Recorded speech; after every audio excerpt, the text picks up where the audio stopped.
महाकाय सूर्यकोटि समप्रभ निर्विघ्नं कुरु मे देव सर्वकार्येषु सर्वदा।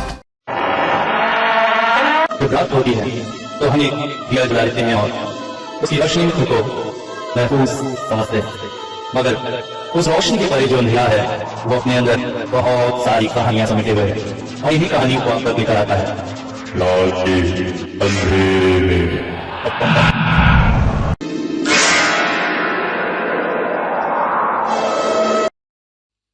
हेलो, नमस्कार, आदाब, सत श्री अकाल दोस्तों, कैसे हैं सभी।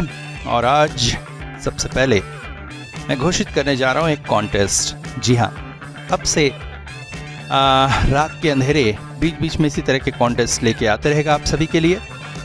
तो स्टोरी को पूरी तरह से सुनिएगा। स्टोरी के लास्ट में, बीच में कहीं भी कॉन्टेस्ट क्वेश्चन हो सकता है जो होगा उस वीक की स्टोरी में से ही। तो इसके लिए आपको जो है वीक की सारी स्टोरी बड़ी ध्यान से सुननी होगी और फिर आपको देना होगा जवाब। जिस स्टोरी में क्वेश्चन पूछा जाएगा उसकी अगली स्टोरी के कमेंट में आपको जवाब देंगे।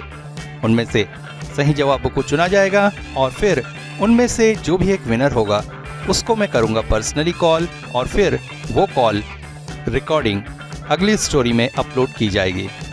तो दोस्तों आइए ज्वाइन कीजिए एक मज़ेदार कॉन्टेस्ट को और अपने चैनल को और मज़ेदार बनाते हैं।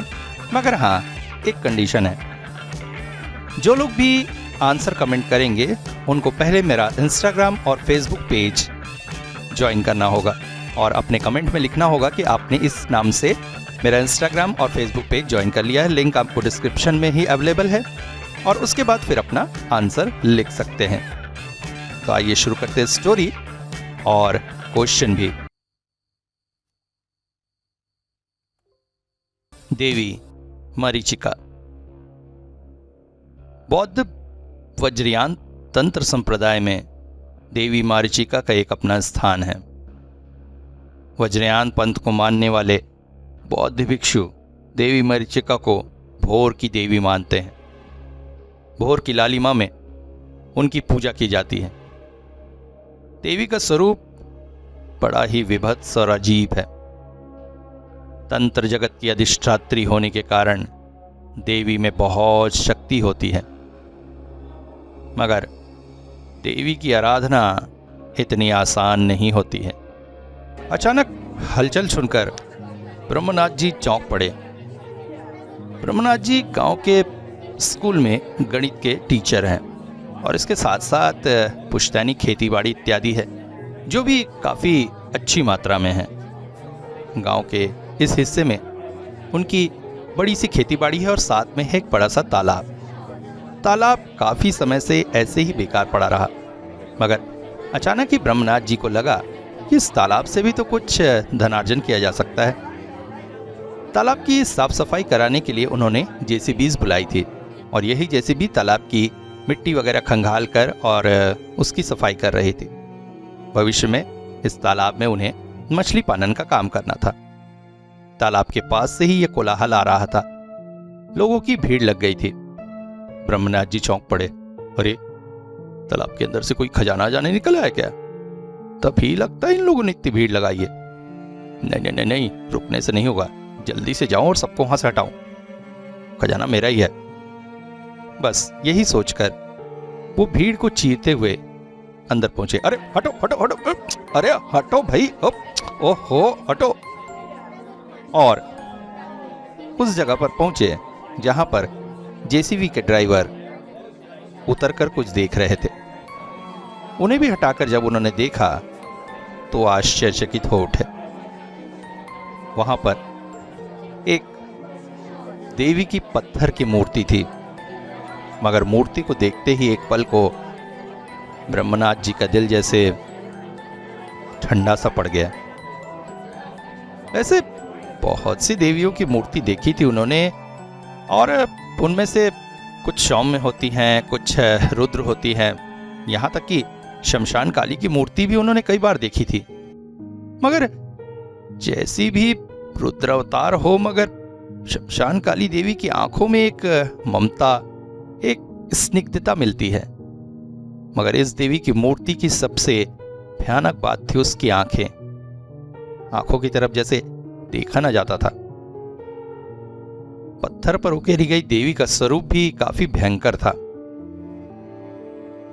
बीचों बीच एक सिर के साथ साथ आसपास 2 सिर भी थे और इन्हीं सिरों में लगी थी वो आंखें, वो भयानक आंखें। देवी एक पत्थर पर बैठी हुई थी और उस पत्थर के नीचे बने थे कुछ सूअरों की आकृति और सबसे बीचों बीच था वो अजीबोगरीब जीव की आकृति। देवी के वाहन थे।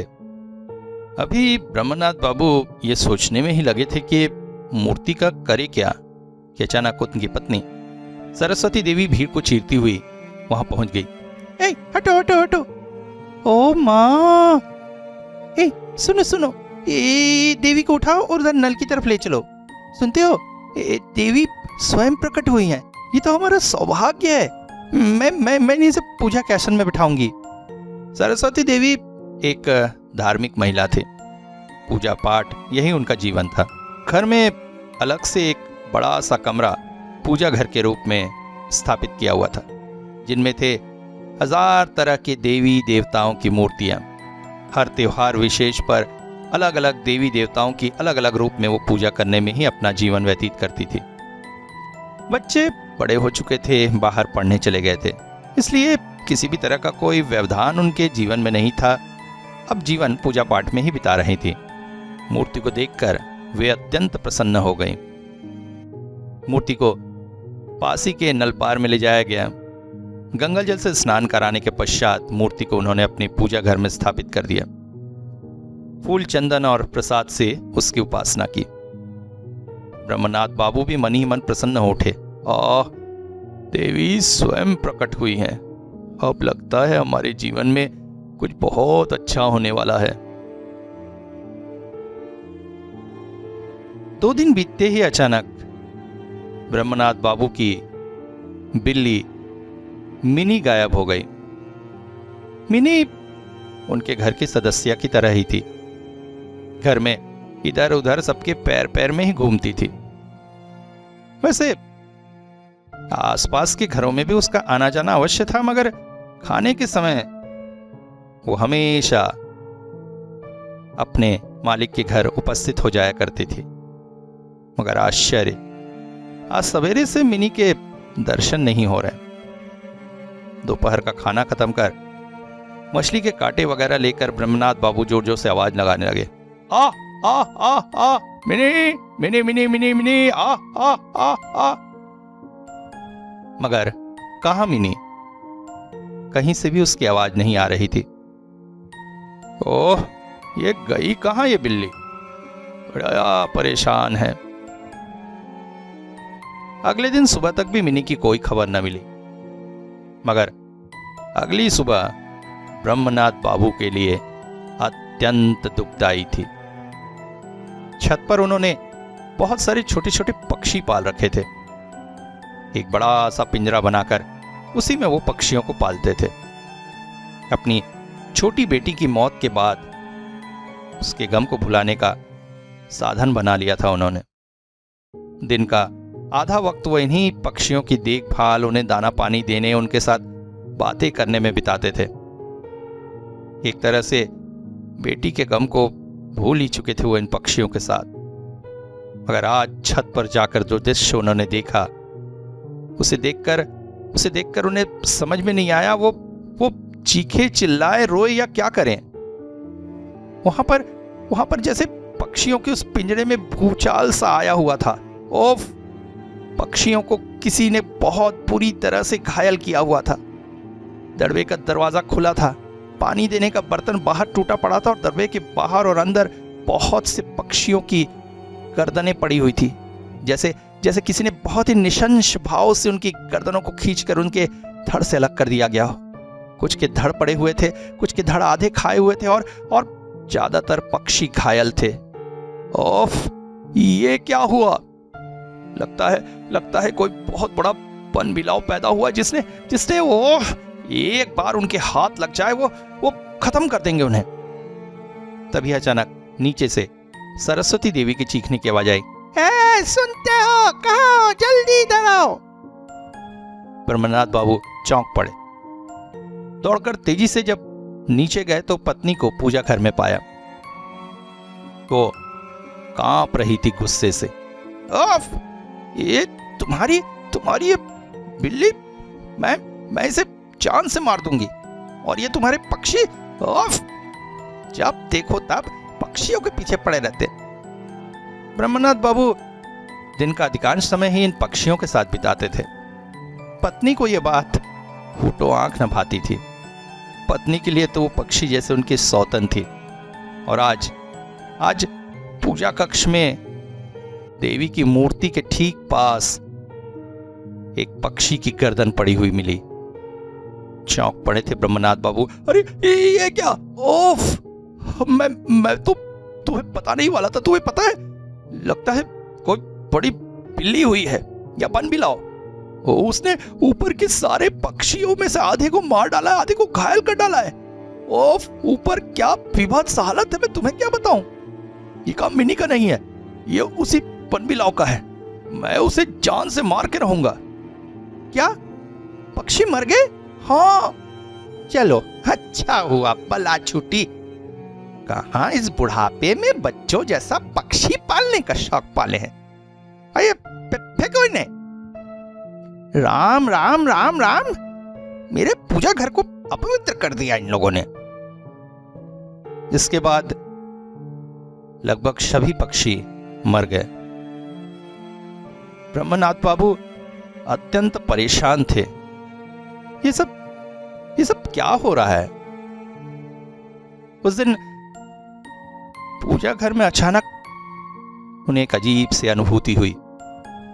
उन्होंने जब देवी की तरफ देखा तो उसकी आंखें जैसे और हिंसक हो उठी थी। वो अंदर तक कांप से उठे। रात को सोते हुए उन्हें नींद नहीं आ रही थी। अचानक बचपन में पढ़ी एक कहानी याद आई, जिसमें उन्होंने पढ़ा था ऐसे ही खुदाई में एक देवी मूर्ति प्रकट हुई थी और उसने घर की छोटी लड़की को खा लिया था। देवी के मूर्ति के कोने में लड़की की साड़ी का टुकड़ा लगा हुआ मिला था। कांप से उठे थे वो। तो क्या, अरे नहीं, ये क्या सोच रहे हैं वो? कहानी होती है और वास्तविकता उससे बहुत अलग होती है। फिर न जाने क्या सोचकर उठकर कमरे से बाहर आ गए। अपने आप ही उनके पैर पूजा घर की तरफ चल पड़े।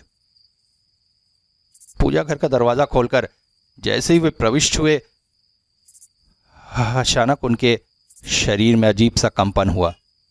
शरीर के रोए अपने आप खड़े हो गए। अरे ये सामान्य सी अनुभूति पूजा घर में क्यों हो रही है? लाइट जलाने जाकर भी क्या सोचकर वो रुक गए और जेब से मोबाइल निकाल लिया। मोबाइल के फ्लैश लाइट की रोशनी में पूजा घर के इधर उधर देखते देखते अचानक देवी की उस मूर्ति पर फ्लैश लाइट पड़ते ही वो जैसे सिहर उठे। ये क्या? देवी के मुंह के किनारे से वो क्या द्रव्य बह रहा है? गौर से देखने पर उन्हें समझ में आया वो द्रव्य नहीं, खून था। ताजा खून। जल्दी से पूजा घर का दरवाजा बंद करके वो दौड़ते हुए अपने कमरे में और कमरे का दरवाजा बंद कर लिया। दरवाजा कुछ इतनी जोर से बंद किया था कि पत्नी की नींद टूट गई। क्या हुआ? कहां गए थे? कहीं नहीं, बाथरूम। इतने घबराए हुए क्यों? ओ पूजा। हाँ जी, मैं भी आपसे एक बात कहना चाहती थी। क्या? मुझे लगता है देवी की मूर्ति कुछ सामान्य नहीं है। क्या मतलब? कल पूजा करते हुए देवी की मूर्ति के पीछे से बिल्ली के रोए निकले और उन्हें देखकर मुझे ऐसा लगता है वो हमारी मिनी के रोए थे। क्या कह रही हो? अरे इधर उधर से कहीं से बिल्ली के रोए उड़ के आ गए होंगे। मिनी मिनी कहीं गई होगी। पत्नी की बात सुनकर मन ही मन अत्यधिक भयभीत होने के बाद भी उन्होंने पत्नी को सांत्वना देने के लिए यह बात कही। वो नहीं चाहते थे कि उनकी धर्मभीरु पत्नी और अधिक भयभीत हो। वैसे भी पिछले दिनों उसका ब्लड प्रेशर बहुत हाई था। डॉक्टर ने किसी भी तरह के आकस्मिक सदमे से पहले से चेताकर रखा है, अन्यथा हार्ट अटैक की संभावना हो सकती है। मगर अभी परेशानियों का अंत नहीं था। ब्रह्मनाथ जी ने घर में एक गाय पाली हुई थी। ताजा दूध मिलेगा, इससे अच्छी बात क्या हो सकती है। घर के बच्चे भी इसी गाय का दूध पीकर बड़े हुए हैं। अभी उनके पास ज्यादा समय नहीं होता है, इसलिए गाय की देखभाल करने के लिए एक लड़की मालती को रखा हुआ है। सुबह से शाम तक वो गाय का दूध दोहना, उसे नहलाना, गौशाला की सफाई वगैरह का काम करती है। बदले में उसे महीने की तनख्वाह और रोज का 1 लीटर दूध मिलता है। उस दिन अचानक मालती सवेरे सवेरे चीख पड़ी, ओ भगवान, ये क्या हो गया? बाबूजी जल्दी आइए, देखिए क्या सर्वनाश हो गया। हाय! दौड़कर ब्रह्मनाथ और उनकी पत्नी गौशाला पहुंचे और गौशाला का दृश्य देखते ही सरस्वती देवी फूट फूट कर रो पड़ी। ब्रह्मनाथ भी स्तब्ध खड़े थे। सामने उनकी प्यारी गाय की लाश पड़ी थी। उसकी गर्दन के पास से मांस का एक बड़ा सा हिस्सा किसी जानवर ने काट खाया था। गौशाला की जमीन खून से भर गई थी। ओह, ये क्या हुआ? ये तो बहुत बड़ा अनिष्ट है। इस तरह से घर की पाली हुई गाय का मरना गृहस्थ के लिए बहुत बड़ा पाप होता है। बहुत बुरे परिणाम मिलते हैं इसके। ओहो। ओके दोस्तों, तो क्वेश्चन टाइम। तो आज का क्वेश्चन है कि त्रिलोकीनाथ वर्सेस त्रिलोकीनाथ स्टोरी में कितने तांत्रिकों ने मिलकर कंकाली तांत्रिक के प्रेत से लड़ाई की थी और कौन तांत्रिक बैल पर बैठकर प्रकट हुआ था? उस दिन क्लास लेने का उनका मन ही नहीं कर रहा था। मन में 1000 तरह के प्रश्न उठ रहे थे। शुरुआत की 2 क्लास लेने के बाद स्टाफ रूम के एक कोने में बड़े ही चिंतित बैठे थे। अचानक शुभेंदु उनके पास आया। ब्रह्मा सर, क्या बात है, बहुत परेशान लग रहे हैं। शुभेंदु उम्र में हालांकि उनसे काफी छोटा था, मगर ज्ञान बहुत रखता था। हिस्ट्री का टीचर होने के साथ साथ आर्कियोलॉजिकल रिसर्च में भी जुड़ा हुआ था। ब्रह्मानंद को लगा इसकी मदद ली जा सकती है और उन्होंने सारी बातें खुलकर शुभेंदु को बता दी। सर, एक बार मैं वो मूर्ति देख सकता हूं? क्यों नहीं, तुम घर आ जाओ। मूर्ति को देखते ही शुभेंदु चौंक पड़ा। सर, ये क्या किया है आपने? ये तो मरीचिका देवी की मूर्ति है। मरीचिका देवी? ये कौन है? सर, बौद्ध वज्रयान तंत्र की बहुत शक्तिशाली तांत्रिक देवी। इनकी इस तरह से घर में पूजा नहीं की जाती है और न ही सामान्य फूल, बेलपत्र और प्रसाद से इनकी पूजा होनी चाहिए। देवी को हर दिन पूजा में पशुओं का रक्त चढ़ाया जाता है। रक्त पिपासु देवी कहलाती हैं ये, अत्यंत भयंकर। और आप उनके घर में पूजा कर रहे हैं? आपको ये मिला कहां? तालाब में? मगर बौद्ध वज्रयान की देवी का तालाब में होना? देखिए, हमारा गांव एक समय बौद्ध मतों के लोगों का गढ़ था, ये तो आप जानते ही होंगे। वैसे भी नालंदा हमारे गांव से काफी पास है। हाँ, ये तो है। मुझे लगता है कोई बौद्ध तांत्रिक पूजा पाठ करने के पश्चात इसे तालाब में फेंक गया होगा और तालाब की सफाई के दौरान आपने इसे निकाल लिया, मगर घर में इसे प्रतिस्थापित करना, मैं आपको सावधान करता हूं सर।